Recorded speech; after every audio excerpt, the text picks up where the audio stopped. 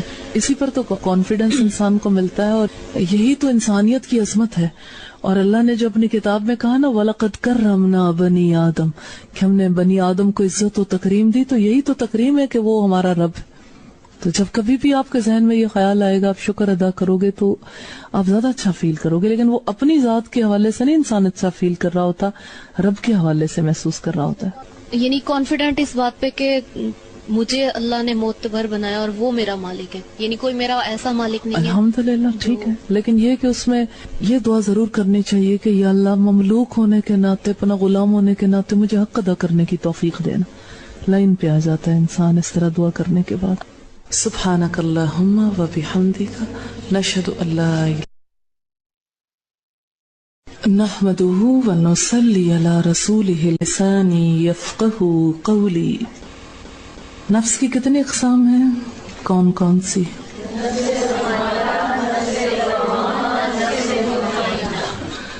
نفس امارہ کو امارہ کیوں کہتے ہیں؟ برائی کا حکم دیتا ہے، برائی کا منبع ہے، ٹھیک ہے، اور سرکشی ہے اس کے اندر. ہاں جی کچھ اور؟ اس پر شیطان کا ہولڈ ہوتا ہے، ٹھیک. اچھا، نفس لوامہ کسے کہتے ہیں؟ ملامت کتنی قسم کی کرتا ہے نفس؟ کون کون سی؟ نفس لوامہ کا ایک کام یہ ہوتا ہے کہ وہ جب نیکی چھوٹے تو ملامت کرے، جب برائی ہو جائے تو ملامت کرے.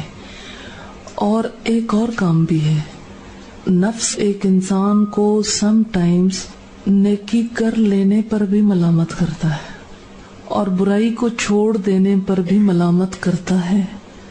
یہ کام بھی نفس کرتا ہے، ہوشیار رہنا ہے. یہ حقیقی ملامت نہیں ہے، یہ سچی ملامت نہیں ہے. یہاں ہم جس ملامت کی بات کر رہے ہیں یہ وہ ملامت ہے جو انسان کو سرکشی سے نفس کے اطمینان کی طرف لے جاتی ہے.